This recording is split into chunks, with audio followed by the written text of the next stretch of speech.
미국의 언론사 가운데 허핑턴 포스트라고 하는 언론 기관이 있는데 최근에 그곳에서 이런 내용의 보도를 했습니다. 오늘날을 인터넷 시대다, 스마트 시대다 이렇게 이야기를 하는데 이게 무슨 의미입니까? 우리 시대 사람들은 언제 어디서나 세상에서 벌어지고 있는 일들을 너무 손쉽게 너무 자주 접하게 된다는 것입니다. 우리는 24시간 동안 계속되는 텔레비전, 특별히 뉴스가 24시간 동안 계속해서 나오고 인터넷이나 혹은 페이스북을 통해서 수많은 정보를 주고받는데 여기에서 지적하는 게 뭐냐면 이 대부분의 뉴스가 우리의 마음이 따뜻해지는 긍정적인 보도가 아니라 굉장히 부정적인 보도가 거의 대부분이라는 것입니다. 여러분 한번 뉴스를 가만히 지켜보십시오.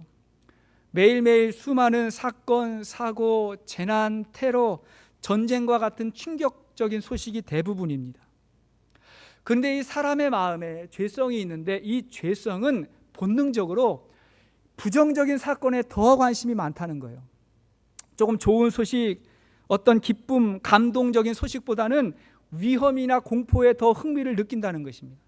그래서 사람들이 재미있어 하는 게 뭐냐면 싸움 구경하고 불구경이에요. 그런 일들을 보면 어머 하면서도 자꾸 거기에 관심이 많이 가게 된다는 거예요. 그러니까 각 언론사들이 그걸 알기 때문에 이 시청률 경쟁을 위해서 더 자극적이고 더 충격적인 영상을 더 과장되게 방송하고 있다는 것입니다. 우리가 이렇게 이미 예상은 하고 있었겠지만 그 파급 효과가 어떤지 기사가 나왔는데 연구 결과가 나왔는데 그 파급 효과가 상당히 치명적이라는 것입니다. 우리가 그러한 소식을 자주 접하다 보면 이 심리적인 스트레스가 훨씬 더 심해지고 불안감, 우울증, 심리적 외상후 스트레스 장애와 같은 다양한 심리 현상이 나타난다고 말해요. 여기서 이야기하는 한 연구 결과가 이렇게 나타났습니다. 부정적인 뉴스와 사건, 사고를 많이 접한 사람일수록 자기의 문제를 더 위험하거나 더 심각하게 느낀다. 그런 걱정이 한번 시작되면 보통 자기 앞에 있는 문제를 더 어렵고 더 난해하고 조절 불가능한 것으로 여길 가능성이 커진다. 이렇게 이야기를 했습니다. 물론 우리 시대에 영적이고 도덕적인 문제가 많은 게 사실이에요. 아주 심각한 수준입니다. 걱정스러울 수준입니다. 그럼에도 불구하고 이 기사, 이 연구에서 강조한 게 뭐냐면 그러나 당장 세상이 어떻게 되는 게 아니라는 거예요. 예전에도 그런 일이 많이 있었고 지금도 있고 앞으로도 있고 그냥 당장 세상이 망하고 어떻게 되고 내 인생이 어떻게 되고 그렇게 되는 게 아니라는 것입니다. 오히려 너무 과다한 이 언론의 노출과 이 과장으로 인해서 우리의 삶이 심각한 피해를 받고 있다는 거예요. 스트레스가 얼마나 많습니까? 우울증 환자가 얼마나 늘어나고 있습니까? 오늘 우리에게 이러한 현상이 없습니까? 내 마음에 평안이 없고 걱정, 스트레스, 근심이 많아서 불안하지 않습니까? 주위에서 벌어지고 있는 일들이 짜증스럽고 원망스럽고 더 나아가서 세상을 바라보는 막연한 두려움과 염려가 우리에게 없습니까? 문제는요, 우리가 무엇을 보고 누구의 소리를 듣느냐, 어디를 바라보고 사느냐가 중요한 것입니다. 즉 가만히 생각을 해보면요, 우리가 세상 속에 한 주간 그렇게 많은 소식을, 사건을 접하는데 주일날 교회 와가지고 하나님 말씀은 딱 한 번 듣는 사람들이 참 많아요. 1시간 예배 드리면서 하나님 말씀 딱 한 번 듣는 분이 참 많고 나머지 대부분의 시간은 어떤 개인적인 말씀 묵상이다, 어떤 경건의 시간을 갖지 않으면 그냥 세상의 흐름 속에 그냥 우리도 속해서 살아가는 안타까운 그런 시대를 우리가 살아가고 있는 것입니다. 하지만 그래도 감사한 거는 저는 오늘도 이 예배의 자리에 나오신 여러분들을 주의 이름으로 축복합니다. 여기에 오신 것만도 참 대단하신 것입니다.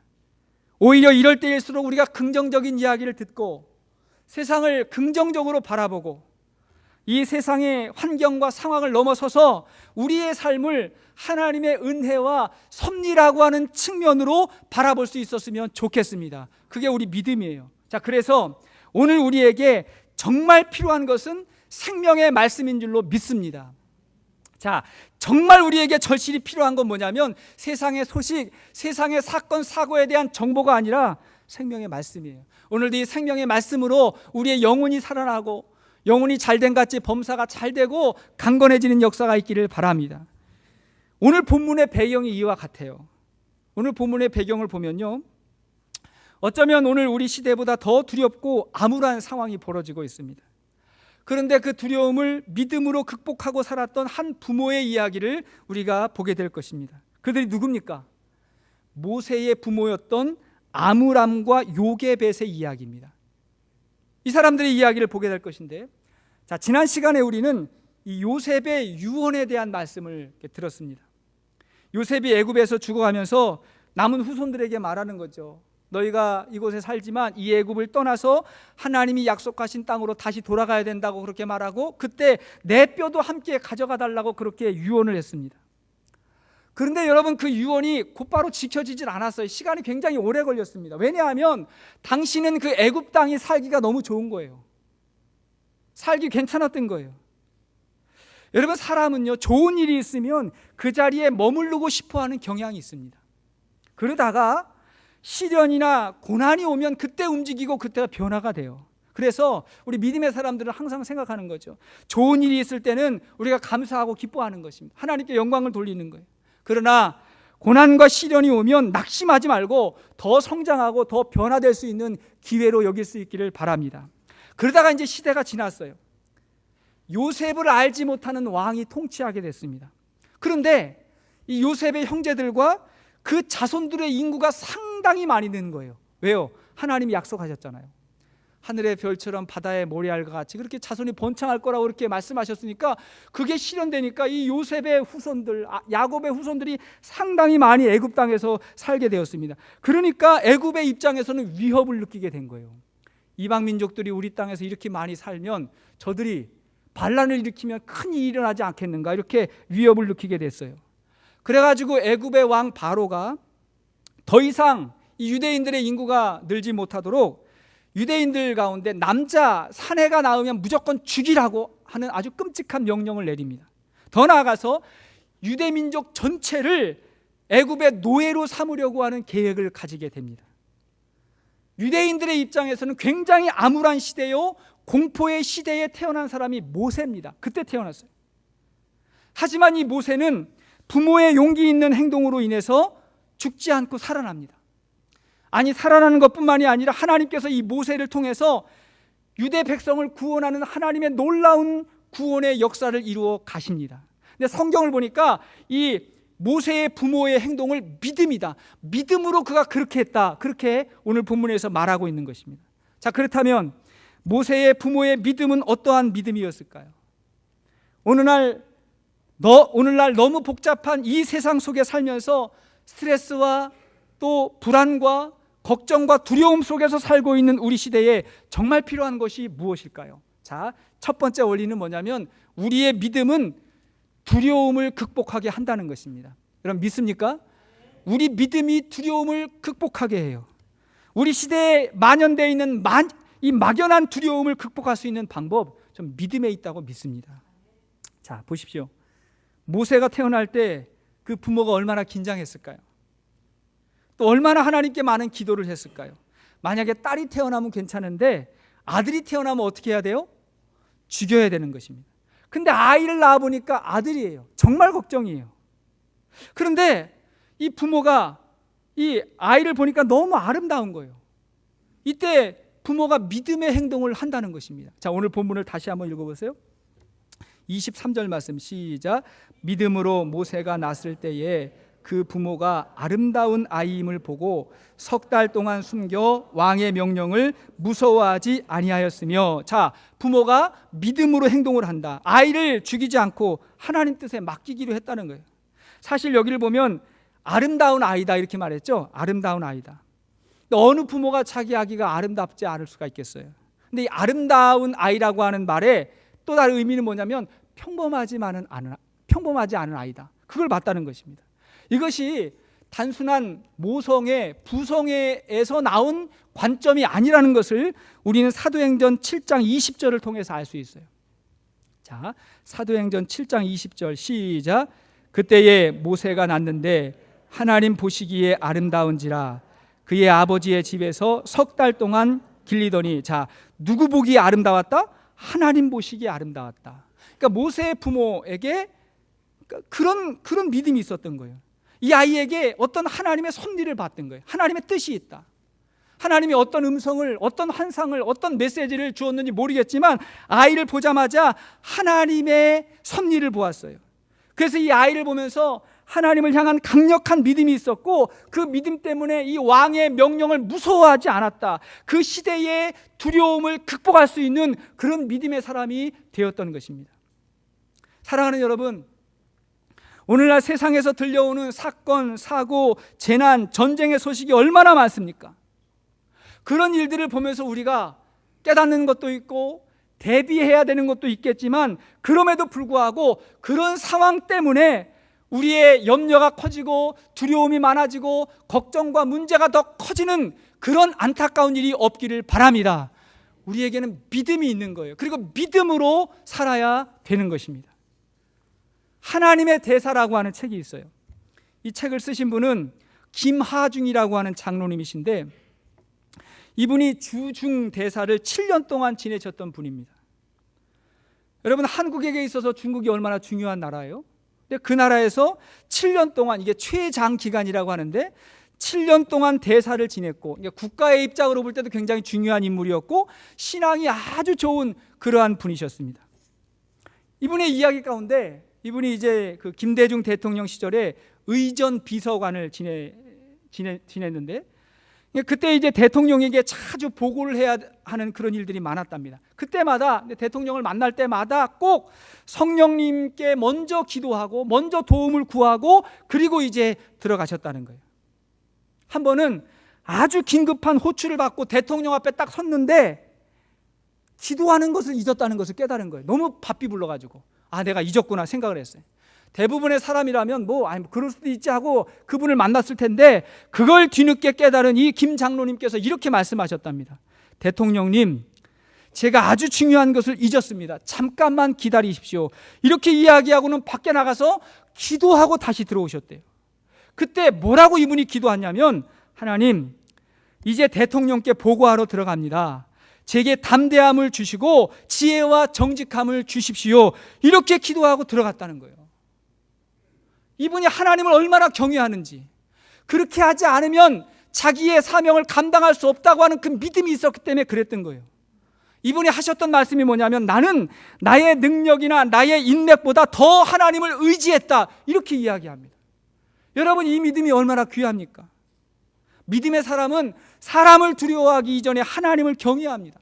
하나님을 두려워해요. 그리고 그 하나님을 경외하기 때문에 세상을 강하고 담대하게 살고, 그리고 이 세상을 하나님의 지혜와 능력으로 살아갑니다. 할렐루야. 그게 믿음의 사람이에요. 두려움의 반대가 뭡니까? 두려움의 반대는 사전을 보면 용기라고 할 수 있을까 모르겠지만 믿음이에요. 두려움의 반대는 믿음입니다.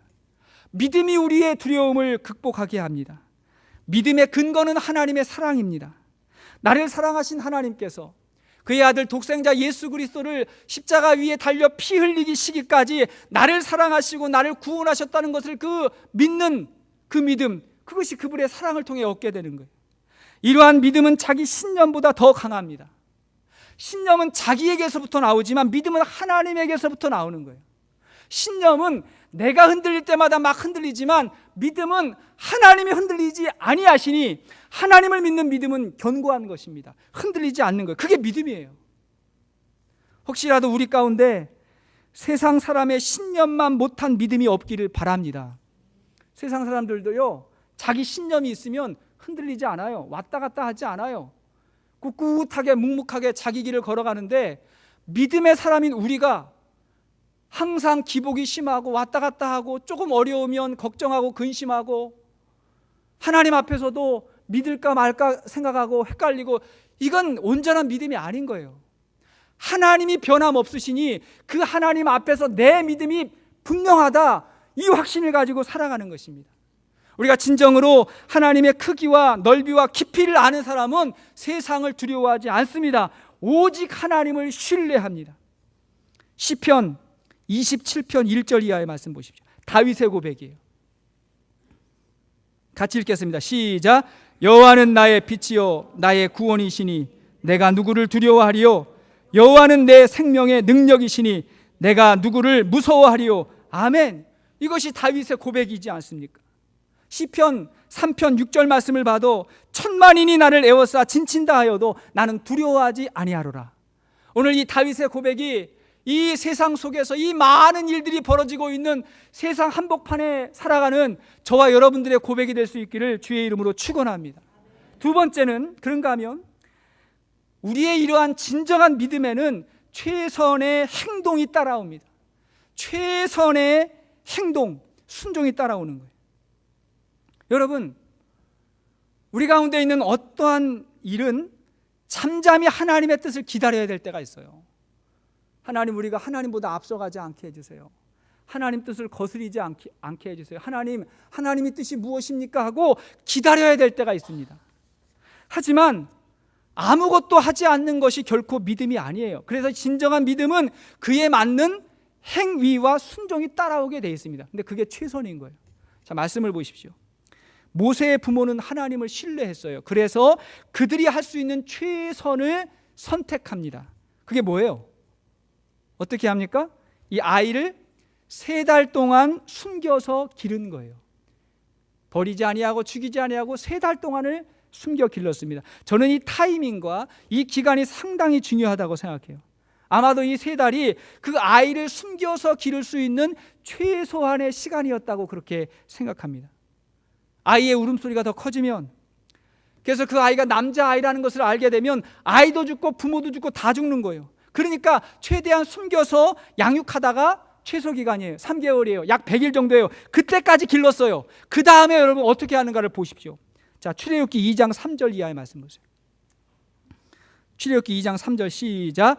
더 숨길 수 없게 되매 그들을 위하여 갈대 상자를 가져다가 역청과 나무 진을 칠하고 아이를 거기 담아 나일 강가 갈대 사이에 두고 그의 누이가 어떻게 되는지를 알려고 멀리 섰더니, 자, 3달이 지났더니 더 이상 숨길 수가 없게 됐어요. 그래가지고 이 아이를 위해서 이 갈대 상자를 준비해서 갈대로 상자를 만들었다는 거예요. 그걸 위해서 물이 새지 않도록 역청과 나무진을 칠해가지고 물이 들어오지 않게 하고 그 가운데 모세를 이렇게 안에다 넣고 나일강에 이렇게 띄워 보냈다는 것입니다. 그리고 나서 어떻게 됐어요? 어떻게 되는가를 그 누이가 지켜보고 있는 거예요. 과연 어떻게 될까 지켜보고 있는 거예요. 이 모든 것이 이들이 할 수 있는 최선이었어요.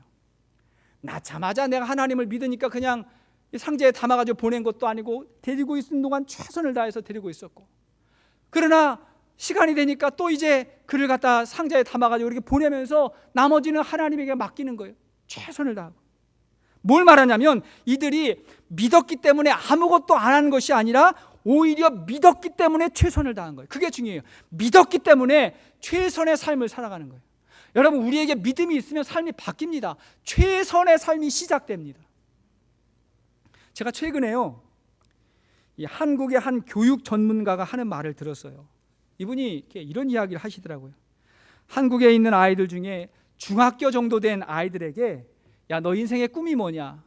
너 비전이 뭐냐? 너 장래 희망이 뭐냐? 하고 이렇게 물으면 아무도 대답을 안 한답니다. 아무도 대꾸를 안 한답니다. 그런 이야기에 관심조차 없대요. 그런데 이분이 하는 말이 뭐냐면 아이들이 무엇이 되고 싶다고 하는 꿈과 소망만 있어도 효도하는 거래요. 되느냐 안 되느냐 그건 둘째치고 내가 뭐가 되고 싶습니다라고 하는 꿈과 소망만 있어도 그게 효도라고 이야기를 하더라고요. 가만 듣고 보니까 저도 이제 우리 아이들이 1, 2년, 3, 4년 후면 그 나이가 되는데 왜 그런가 하고 이렇게 이야기를 들어봤어요. 물론 이게 사춘기가 시작되는 그 나이니까 관심이 달라요. 그러니까 그럴 수도 있어요. 하지만 진짜 중요한 이유는 다른 데 있더라는 거예요. 왜냐한가 봤더니 그 아이가 그동안 지금까지 그때까지 자라면서 너무 많은 일을 해왔고 지금도 너무나 많은 일을 하고 있는 거예요. 그러니까 앞으로 뭐 하고 싶은 게 없어요. 너무 마음이 아이들이 힘든 거예요.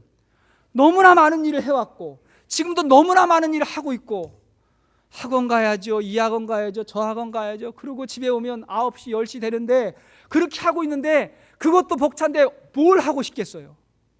근데 문제는 뭐냐면 이 아이들이 자기가 하고 싶어서 그렇게 했으면 괜찮은데 다른 사람에 의해서, 학교에 의해서, 부모님에 의해서 그렇게 됐지 전혀 그 아이들의 입장과 상황이 고려가 안 되더라는 거예요. 그러니까 즐거운 것도 없고 재미있는 것도 없고 그냥 그렇게 살아가더라는 거예요. 의욕이 없어요. 조사를 해봤더니 세계 49개국의 나라 중에 수학 공부가 재미있냐 이렇게 물었더니 49개국 중에 48위예요. 근데 공부는 좀 잘해요. 그렇게 달달달달 볶아대니까 공부는 좀 성적은 나오는데 하여튼 재미가 없어요. 과학 공부가 재밌냐 물었더니 49개국 중에 49위예요. 그러니까 아이들이 얼마나 힘들겠어요. 얼마나 힘들겠어요. 공부 못하는 애들이 힘든 게 아니에요. 제일 학교 늦게 오고 성적 뒤에 있고 문 닫고 들어오는 애들은요 학교 생활 재밌어요. 괜찮습니다. 앞에 있는 애들이 힘든 거예요. 그게 힘든데 또 하라 그러고 또 하라고 하니까 너무 힘든 거예요. 그러니까 삶이 무의미하고 무가치하고 목적이 없고 방향이 없으니까 이 청소년기 시대에 자살 충동을 수없이 느끼고 정말 자살하는 사람이 너무 많은 거예요. 뒤에서 문 닫는 애들 자살 안 해요. 앞에 있는 애들이 그러는 거예요. 말 안 하고. 그래도 성실하다고 하는 애들이 너무 힘든 거예요. 제가 이 얘기를 듣고 너무 마음이 아팠어요. 진짜 중요한 가정교육, 진짜 중요한 신앙교육은 뭐냐면요, 아이들이 뭔가 하고 싶은가 이 동기를 부여하는 거예요. 동기를 부여하고 그들이 잘할 수 있다고 하는 자신감을 불어넣는 거예요. 동기부여와 자신감을 주는 거, 그게 가장 좋다는 것입니다. 여러분, 아주 탁월한 선생님은요, 뭐 좋은 대학 나오고 실력이 많은 분이 탁월한 선생님이 아니라 아이들에게 동기를 부여하고 그들 마음에 있는 열정을 불어넣어 주시는 분이 탁월한 선생님이에요. 그런 분이 음악을 가르치면 음악이 다 재밌어요. 그런 분이 운동을 가르치면 운동이 다 재밌어요. 그런 분이 공부를 가르치면 공부하는 것도 재밌는 거예요. 그게 있는 거예요. 근데 가만 보십시오. 우리에게 믿음이 왜 중요해요? 믿음 생활이 왜 그렇게 중요합니까? 믿음 가운데 하나님을 만나게 되면 그 하나님이 날 통해서 하시고 싶은 일이 너무 많은 거예요. 그분이 내 마음을 뜨겁게 해요. 그분이 내 마음에 간절함을 주어요. 기도하게 해요. 그것이 우리 믿음에 있는 것입니다. 우리가 이미 보았던 빌립보서 1장 6절 말씀 보십시오. 빌립보서 1장 6절 시작. 너희 안에서 착한 일을 시작하신 이가 그리스도 예수의 날까지 이루실 줄을 우리는 확신하노라. 자, 우리 안에서 뭘 시작해요? 착한 일을 시작했다. 선한 일, 유익한 일을 하나님이 시작했다는 거예요. 자, 그런가 하면 자, 2장 13절 말씀 시작. 너희 안에서 행하시는 이는 하나님이시니 자기의 기쁘신 뜻을 위하여 너희에게 소원을 두고 행하게 하시나니. 자, 우리 안에서 하나님이 행하시는데 우리에게 뭘 줘요? 소원을 준다는 거예요. 꿈을 준다는 거예요. 그 다음에 행하게 하신다. 그렇게 할 수 있도록 도와주신다는 거예요. 저는 이 말씀이 너무 좋아요. 저는 우리 교회 아이들에게 항상 기도하는 게 있어요. 우리 자녀들에게도 항상 매일매일 기도하는 게 있어요. 그들이 하나님을 만나게 되고 하나님의 꿈을 갖는 거예요. 그걸 위해서 기도합니다. 제가 아이들 공부 가르쳐주지 못해요. 그래서 그걸 위해서 항상 기도하는 거예요. 그래서 그들이, 우리 자녀들이 하나님을 만나게 되면, 진짜 하나님을 만나게 되면 그 하나님이 그 아이들 마음 가운데 불어넣어 주시는 하나님의 꿈과 하나님의 열정이 있는 거예요. 그것이 그 아이들의 인생을 만들어가는 줄로 믿습니다. 저는 이것이 아이들에게만 문제겠습니까? 저는 저와 여러분들의 삶 가운데도 그대로 적용된다고 생각해요. 우리에게도 하나님의 믿음이 있으면 간절함이 생기는 거예요. 간절함이 생기는데 어떻게 기도 안 하겠어요? 그 기도 가운데 어떻게 믿음의 행함이 없겠습니까?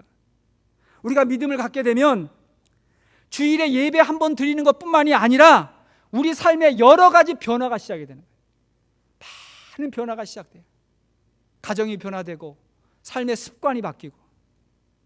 제가 지난주에 오랜만에 목장 방문을 했습니다. 멕시코 목장을 방문해봤는데 굉장히 참 좋은 시간이었고 유익한 시간이었어요. 근데 그 가운데 이제 목장 나눔 시간에 한 분이 이렇게 간증을 하시는 거예요.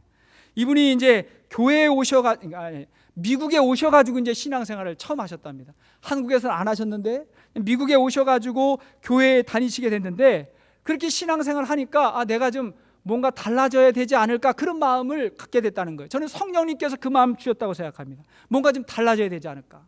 그래가지고 이분이 그런 간증을 하시는 거예요. 평생 예전에는 부엌 출입 한 번도 안 했는데, 한국에서는 부엌 출입 한 번도 안 했는데 이제 미국에 와서 신앙생활도 하고 하나님도 알게 되고 그러니까 이제는 수저도 놓고 설거지도 하고 우리 아내의 기쁨을 위해서 뭔가 열심히 최선을 다해 노력하고 있다는 거예요. 남자분들 얼굴이 왜 이렇게 굳어지세요? 설거지 얘기하고 그러니까 그런 거예요? 뭔가 좀 내가 달리 살아야 되지 않을까? 뭔가 변화돼야 되지 않을까? 그런 간증을 하시는데 저는 그런 말씀을 들을 때마다 너무 감사해요. 너무 감동이 돼요. 하나님께서 우리의 삶에 요구하시는 게 분명히 있는데 그게 큰 것이 아니고 작은 것일지라도 아주 작고 사소한 것부터 하는 거예요.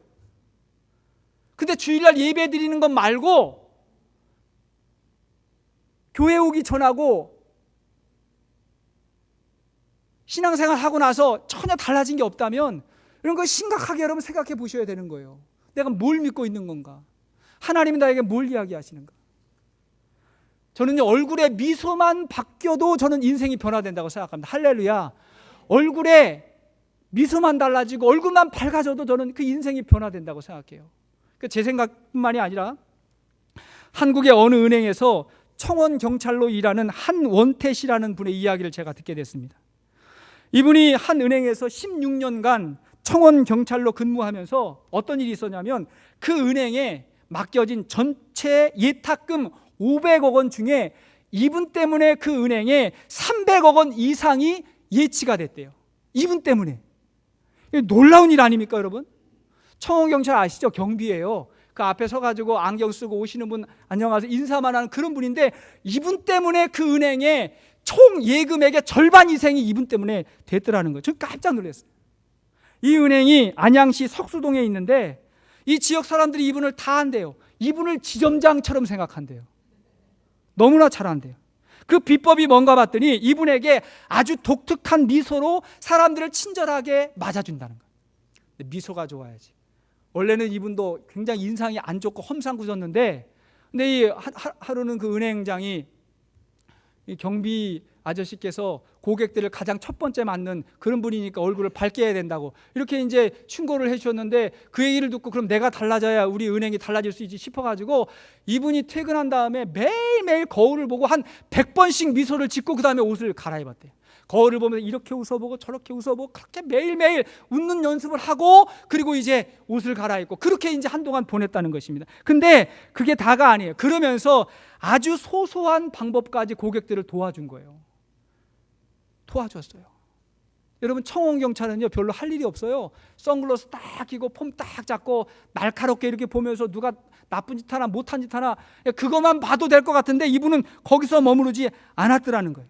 그러면서 고객이 찾아오면 도와주고 그 은행에 있는 모든 상품을 다 외웠대요. 팜플렛을 다 외우고 암기하고 은행에 어떤 그런 은행 상품이 있는지 적금이 있는지 다 외워가지고 다 그걸 파악해서 다 도와준 거예요. 사람들은 도와주고 적금이 만기되는 사람이 있으면 그 사람에게 전화해가지고 내일 만기입니다. 은행에 와주세요. 이런 이야기 하는 거예요. 어느 은행에서 그렇게 하겠습니까? 그러면 너무 고마워가지고 그 다음에 이제 은행에 오는 거예요. 만기가 됐구나. 그러면 그분에게 또 이제 다른 상품을 또 안내해 주는 거예요. 보험 하시는 분처럼. 그랬더니 이분의 이 친절과 이 서비스 때문에 사람들이 막 몰려오기 시작하는데 그 은행 고객의 2,500여 명의 사람들을 다 외웠대요. 가족도 외우고 경조사도 다 돌아보고. 그랬더니 영향력이 얼마나 커졌는지 이분이 그 동네 국회의원 나오면 어떨까 그런 생각이 제가 들게 됐거든요. 제가 그걸 보고요 제가 이 얘기를 듣고 저도 참 회개했어요. 자기의 역할에서 자기의 상황에서 그냥 사람들 얼굴 쳐다보고 인사만 한번 해도 괜찮은 그 위치에서 그가 할 수 있는 최선을 다했더니 이런 역사가 나타나게 되는구나. 사랑하는 여러분, 최고의 믿음은 최선의 행동을 낳습니다.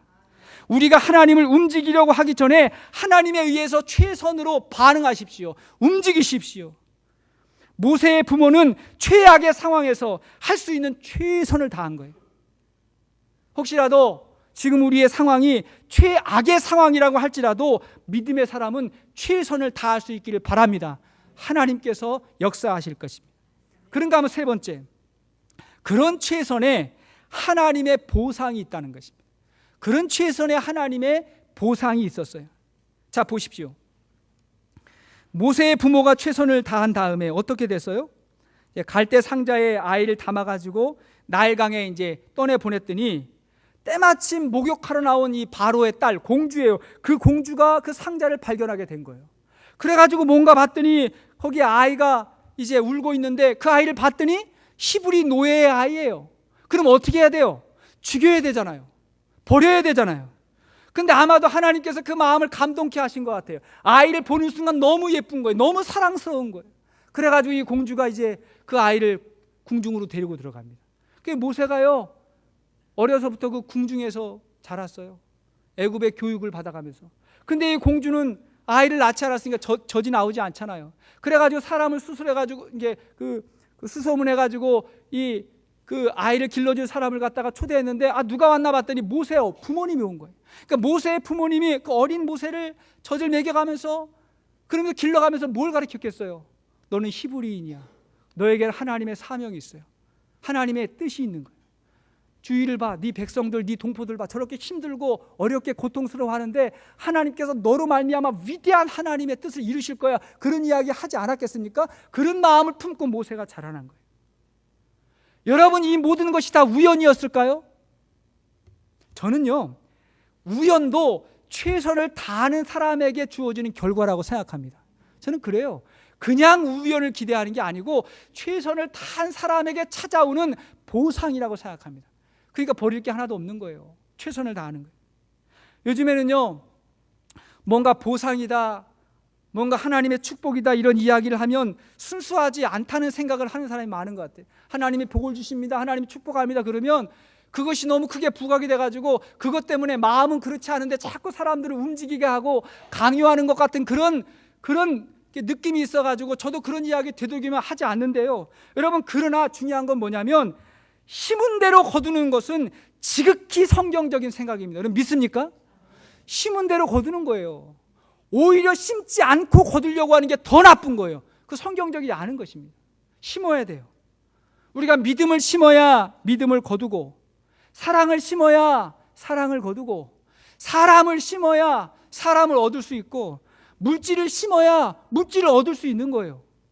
얻기 위해서 그것 때문에 심는 건 아니지만, 그러나 우리의 믿음의 원리를 중요하게 여기고 하나님 앞에 헌신하고 그렇게 하나하나 심을 때 하나님께서 그 믿음을 귀히 여기시고 하나님께서 보상해 주신다고 저는 믿습니다. 그게 신앙생활인 거예요.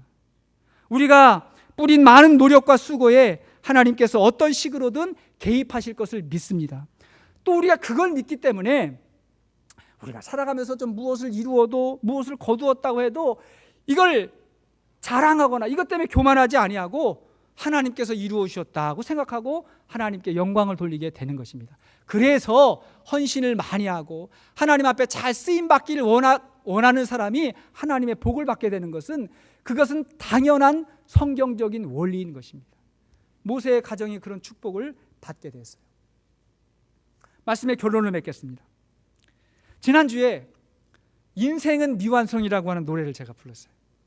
그 노래를 부른 다음에 제가 가만 보니까 하루 종일 주일날 교회에 있으면서도 그 노래를 그렇게 흥얼흥얼 그렸던 것 같아요. 자꾸 흥얼흥얼 하는데 이왕 주일날 부를 거 더 잘 부를 걸, 그런 생각도 했다가 또 한편으로 이제 그런 노래 더 너무 잘 부르면 우리 성도님들이 좀 이렇게 시험 들 수도 있으니까 그 정도면 됐어, 뭐 그런 생각도 들면서 자꾸 그냥 인생은 미완성 그런 노래를 계속해서 이렇게 부르면서 지난주를 지냈는데요. 그 주일 지나고 나니까 또 잊어버렸는데 지난 주일날 우리 목장 모임을 하는데, 목장 모임에 우리는 찬양 담당하는 분이 있거든요. 그분이 이제 찬양곡을 선곡해 오셔가지고 그분이 선곡한 것을 부르는데, 이분이 무슨 이야기를 하냐면 오늘은 인생은 미완성 노래를 부르고 싶습니다 그랬는데, 그러면 안 될 것 같아가지고 준비를 안 했다는 거예요.